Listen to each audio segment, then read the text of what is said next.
Hello everyone, আসসালামু আলাইকুম। আজকের ক্লাসটা হবে আমাদের creative Fabrica file editing and upload নিয়ে। ক্রিয়েটিভ ফেব্রিকা আমি আপনাদের অনেকগুলো ক্লাস দিয়েছি, আপনারা আমার চ্যানেল দেখছেন। আমি ক্রিয়েটিভ ফেব্রিকার অনেকগুলো ক্লাস অলরেডি দেওয়া শেষ। আপনারা আমার চ্যানেলে আসলে আমার চ্যানেলে এখান থেকে ক্রিয়েটিভ ফেব্রিকা অনেকগুলো বিষয় নিয়ে ক্লাস অলরেডি দেওয়া শেষ। প্রথম ক্লাসে দিয়েছি ক্রিয়েট অ্যাকাউন্ট ফরটা কীভাবে সবের জন্য অ্যাপ্লাই করবেন। ইনশাল্লাহ যদি এইভাবে অ্যাপ্লাই করেন আপনার সবটা পেয়ে যেতে পারেন। এরপর কীভাবে অ্যাকাউন্ট সাজাবো ওই বিষয়ে একটা ক্লাস দিয়েছিলাম, এর ভিতরে একটা শর্ট ভিডিও। আরেকটা বিষয় আছে, যারা ফিক বেস্টে কাজ করতেছেন, আপনার ফিক বেস্টে পরীক্ষায় যারা পাস করতে পারতেছেন না তাদের জন্য ফিক বেস্টে একটা টেকনিক নিয়ে হাজির হয়েছে, ওইটা নিয়ে দেখতে পারেন, অনেক উপকার হবে। ফিক বেস্টে আমি চারটা ক্লাস অলরেডি দিয়ে দিয়েছি।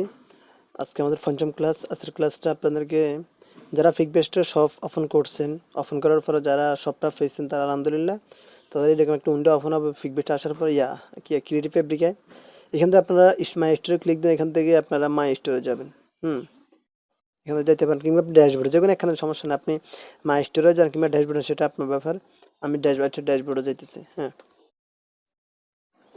ওয়েট, ড্যাশবোর্ডে আসার পরে আপনারা এখান থেকে ফাইল আপলোড দেবেন। এখান থেকে অ্যাড গ্রাফিক্স, আমাদের গ্রাফিক্স নিয়ে আমরা গ্রাফিক্স নিয়ে যারা টি শার্ট আছে অ্যাড বা বিভিন্ন জিনিস নিয়ে কাজ করতে পারে, যারা ডিজাইন নিয়ে কাজ করেন সেটা এখানে দেবেন। এরপরে এখান থেকে দেখেন ফাইলের সাইজটা 580x386, আর সর্বোচ্চ 5000x5000। অর্থাৎ আপনি এখান থেকে সর্বনিম্ন 386 থেকে উপর দিকে যত উঁচু পর্যন্ত পারেন 5000 পর্যন্ত আপনি ফাইলের সাইজটা নিতে পারবেন। তবে একটা বিষয় খেয়াল করবেন, সেটা হলো যদি আপনি এখান থেকে সিঙ্গেল একটা ফাইল দেন, এটা দিব না, যদি আপনি সিঙ্গেল একটা ফাইল দেন, মানে একটা ফাইল দেবেন, এখানে আমি তো একটা ফাইলের ভিতরে একটা সেট দিয়েছি। আপনি এখানে যদি শুধু এই একটা ফাইল শুধু এই ফাইলটা দিতে চান, তাহলে আপনি এখান থেকে যে সাইজটার সমস্যা নেই। যে কোনো একটা সাইজ দেবেন, দেন 2000, 1500, 250 জানেন, সমস্যা নেই। যদি আপনি এখান থেকে 4-5টা মিলে একটা মানে সেট মিলে দিতে চান, ওই সময় আপনাকে এখান থেকে 1200 বা 800 দিতে হবে। এটা মনে রাখতে 1200/800, নাহলে তারা আপনার ফাইলটা অ্যাপ্রুভ করবে, মানে ফাইলটা আপলোড করতে দিবে না। আশা করি বুঝতে, যদি একটু বিশেষ না হয়, আপনার এখান থেকে 4-5টা ফাইল একসাথে করে আপনার একটা ফ্রি ইমেজ এখান থেকে আপলোড যদি তারা নেয়, তাহলে দেখে তারা নেবে না। এখান থেকে বলে দেবে যে 1200 বা 800 নেওয়ার জন্য। ঠিক আছে, আমি সাইজের মধ্যে নিয়ে বাকিগুলো সবগুলো ঠিক আছে। ফাইল তো সাজানোর নিয়মটা আপনারা জানেন, অন্যান্য মার্কফিল্ডে যেভাবে সাজে সেভাবে। এখান থেকে আপনার যদি ফ্লায়ার বুশেরগুলো সাজান, তাহলে ওই মধ্যে আপনার টাচফ্রম ব্যাকগ্রাউন্ড দিলেও সারবে, না দিলেও সব সমস্যা নেই। এগুলা গ্রাফিক্স রিসোর্স মার্কেট প্লেসের মতো আপনি এখান থেকে সব কিছু দিতে পারবেন। একারে রিমুভ ব্যাকগ্রাউন্ড সব কিছু ছাড়া সব কিছু দিতে পারেন, সমস্যা নেই। আপনি ফিক্সের সহ আপনি ফ্লায়ার আপলোড দিতে পারেন, তাতেও সমস্যা নেই। আশা করি বুঝতে পারছেন। চলেন আমরা এখন ফাইল আপলোড দেবো। ফাইল রেডি সিস্টেমটা আপনাদেরকে আর বোঝানো লাগবে না আশা করি। আমি হ্যাঁ দেখেন, আমি এখান থেকে বর্তমানে ক্রিসমাসটা বেশি চলে। এখানে দেখি তো, বর্তমানে দেখেন পপুলার গ্রাফিক্স আমরা দেখি কি চলতেছে। এখান থেকে ক্রিস্টমাস 1টা 2টা, এরপরে গিয়া 3টা, এরপরে 4টা। দেখেন তাদের এখানে মানে পপুলার গ্রাফিক্সের মধ্যে আপনার ক্রিস্টমাসটা সবার শুরুতে আছে, অর্থাৎ 4-5টা আছে। 3টা, মোট 9-10টার মধ্যে আপনার 4টায় আছে আপনার ক্রিস্টমাস নিয়ে। অতএব আমরা যদি এই বিষয় নিয়ে কাজ করি, আমরা ইনশাল্লাহ এখান থেকে সফলতা পেতে পারি। তাই আমি এখান থেকে আজকে ক্রিসমাস কিছু ডিজাইন দেবো। এখান থেকে আমি এবার শেপটা কীভাবে করবেন সেটা আপনাদেরকে বলে দিই। শেপটা অন্যান্য ফাইলের মতোই, আপনি যেখান থেকে যেভাবে সেভাবে, কিন্তু একটা এআই ফাইল, একটা ইপিএস ফাইল, একটা ফ্রি ইমেজ ফাইল, একটা এইচবিসি ফাইল। এইচবিসি ফাইলটা 100 মার্কস বি দিবেন, মনে রাখবেন। এইচবিসি ফাইলটা আপনি মার্কস বি আপনাকে দিতে হবে। আপনি যদি এইচবিসি ফাইলটা না দেন, তারা এখানে মূল্য নেই। তো এই এইচবিসি ফাইলটা আপনি তাদেরকে দিবেন। একটা এআই নেবেন, একটা ইপিএস নেবেন, একটা এইচবিসি নেবেন। আশা করি বুঝতে পারছেন, এই ফাইলটা নেবেন। কারণ দেখেন, আর একটা বিষয় দেখেন, এখানে এইচবিসির ডিমান্ডটা একটু বেশি। দেখেন, দ্য মেগা এইচবিসি বান্ডেল কেন দিয়েছি জানেন? কারণ এখান থেকে এইচবিসি এগুলার একটু বেশি চলে। এই ফাইলগুলো আপনি এইচবিসি ফাইলটা একটু দিবেন, এটা মনে রাখবেন। আশা করি বুঝতে পারছেন।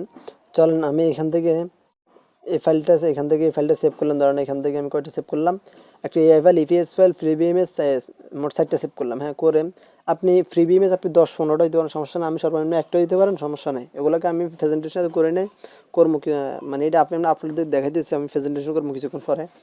এখান থেকে আমি স্যারটা ধরে জিপ ফাইল করলাম একটা, করছে। আমি সাধারণ একটা নাম দিচ্ছি, নামটা ভুল হয়েছে। এরপর আমি এখান থেকে আপলোড দিব। এখান থেকে আমি একটা নাম লিখে দিতেছি, নামটা আমি করতে, নামটা এখান থেকে এই নামটাই দিই। এই নামটা কেন দিতেছি, কারণ এই নামটা পপুলার, সার্চ অনেক বেশি করছে। এটা বান্ডিল না, হ্যাঁ বান্ডিলটা ফেলা দিতেছি। ওকে, এরপরে আমি এখান থেকে ক্যাটাগরি দিতে হবে। আপনি ক্যাটাগরিটা কী দিবেন? আমি এখান থেকে ক্যাটাগরিটা, এখান থেকে এগুলো গ্রাফিক্স, প্রোডাক্ট মোকআপ গ্রাফিক্স একটা দিলে হয়। এরপর এখান থেকে প্রাইসটা দেবেন কত। আপনার ফাইলটার সময় আমি এখান থেকে বেশি দিতেছি না, 0.99 দিই। এরপর আপনি এখান থেকে একটা ডিসক্রিপশন দিতে হবে। সেটা হলো, এখানে আমি এখানে লিখছি যে দ্য সেট, এখান থেকে নামটা দিব, হেল্প ইউ ক্রিয়েট। আপনি একটা লিখে দিন। এরপর আপনি এখান থেকে কেমন কেমন ফাইল দিবেন সেটা এখান থেকে লিখে দিবেন। দাঁড়ান, আমি এখান থেকে এটাকে ডন্ট সেভ করে নতুন ওপেন করতেছি। এখানে এটা আছে, এখন ঠিক আছে। এখান থেকে আমার এখানে লেখা আছে, দেখেন আমি এখান থেকে একটা এআই ফাইল, একটা এসবিজি ফাইল, ইপিএস ফাইল, এগুলো লেখা আছে আমার, দেখেন সবগুলা। এখান থেকে আপনার দিয়ে দেবেন, কন্ট্রোল সি দিয়ে কপি করতেছি, কপি করে এটাকে এখান থেকে ফেস দিলাম, কন্ট্রোল বি। এরপরে এখান থেকে এই নামটা নিয়ে নিতেছি, এখান এখানে এটা দিয়ে দিলাম, হ্যাঁ ওকে। এরপর আসেন এখান থেকে আমরা কিছু ট্যাগ দিতে হবে, ট্যাগগুলো গ্রাফিক্স থেকে নিয়ে আসতেছি, এখান থেকে এখন নিলাম ট্যাগগুলো, এখানে পেস্ট করে দিলাম, এন্টার। ওকে, ট্যাগগুলো বসে গেছে। এরপরে ফ্রিবি ইমেজটা নিতে হবে, এখান থেকে ক্লিক দিলাম, ক্লিক দিয়ে এখান থেকে গ্রাফিক্স, এরপরে ওয়েবসাইট, এখান থেকে ফেব্রিকা, এখান থেকে ফ্রিবি ইমেজটা নিয়ে নিলাম। ওকে, তারা নিয়ে নিবে আশা করি, ছাড় দেবেন একদম 1200 বা 800, নিয়ে নিছে। এরপরে এখান থেকে জিপ ফাইলটা দিতে হবে। ওকে, জিপ ফাইলটা 19 MB, একটু দেরি হবে, ওয়েট করেন, আমি ভিডিওটা একটু করতেছি। এই যে দেখেন এখানে আমার ফাইলটা 100% হয়ে গেছে। ওকে, এরপর আমি এখান থেকে 3টা টেক্সট চিহ্ন দিয়ে দিব, ডিসকাউন্ট ডেল, এরপর এগুলো 3টা দিয়ে দিবেন। উপরে দেখেন সব কিছু ঠিক আছে কি না, এখান থেকে প্রাইস, নাম, সব কিছু ঠিক আছে। এখান থেকে যেরকম ফাইল দিয়ে 300 ইলাস্ট্রেশন, এইচবিজি, সব কিছু ঠিক আছে। ওকে, এরপরে এখান থেকে টিকসিনগুলো পুরো সমস্যা নেই, এগুলো ফুললেও না ফুললে সমস্যা নেই। এরপরে এখানে আপনি টিকসিনটা দিয়ে দিবেন, এখান থেকে সাবমিটে ক্লিক দিবেন। আপনারা নতুন, তাই আপনাদের একদিন লাগবে, আমাদের সর্বোচ্চ 5 সেকেন্ড লাগবে অ্যাপ্রুভ হইতে। যারা নতুন একদম নিউ, তাদের 1 থেকে 2 দিন লাগবে প্রথমে অ্যাপ্রুভ হইতে। আপনার প্রথম 20টা অথবা 15টা অ্যাপ্রুভ হওয়ার পর থেকে আপনার অটোমেটিক্যালি অ্যাপ্রুভ নেবে তারা, এরপর থেকে তারা আপনাদের সময় নেবে না। ওকে, আমার সাবমিট ওকে। এখান থেকে আমার এখানে দেখাইতেছে, আমি ড্যাশবোর্ডে দেখতেছি, ওয়েটিং ফর রিভিউতে থাকবে আশা করি, একটু অপেক্ষা। নেটওয়ার্কটা স্লো করতেছে অনেক। এই যে দেখেন আমার ইয়েটা পাবলিশ অন প্রেজেন্ট, অর্থাৎ এটা রিভিউ হয়ে গেছে, 2 সেকেন্ড রিভিউ হয়েছে, এখন পাবলিশ হয়ে যাবে। এখন যদি আমি দ্বিতীয়বার মানে ফেসটাকে রিলোড দিই, আসলে এটা পাবলিশে চলে যাবে। এখান থেকে দেখি তো আসছে কিনা, এখনও আসে নাই।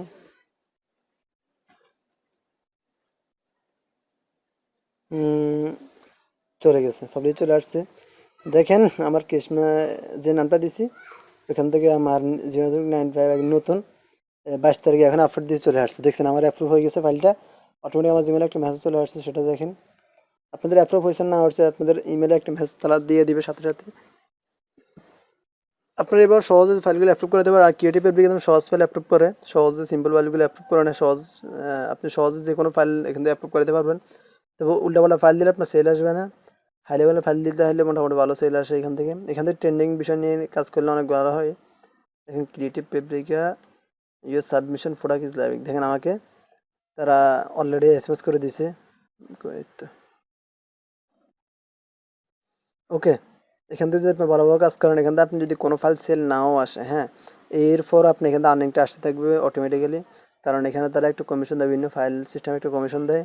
আমার এগুলো কোনো বিনা সেলে $13 আসছে, এগুলো বিনা সেলে কখনো সেল আসে নাই, এটা এমনিতে আসছে, বুঝছেন। আপনার যদি ভালো ভালো কাজ করেন, ইনশাল্লাহ আপনার ভালো কিছু করতে পারবেন, দোয়া করবেন। আসলে ক্রিয়েটিভ ফেব্রিকা নিয়ে আর আপনাদের তেমন কোনো পছন্দ থাকবে না, এরপর যদি থাকে আমি আপনাদেরকে সলভ করার চেষ্টা করবো। আর কিছু ক্লাস নিয়ে আসে হাজির হবে ইনশাল্লাহ, ক্রিয়েটিভ ফেব্রিক কীভাবে সেল বানানো যাবে বিষয় নিয়ে আপনাদের সামনে আরেকটা ক্লাস করবো, দোয়া করবেন। আজকের ক্লাসটা এতটুকুই। আসসালামু আলাইকুম।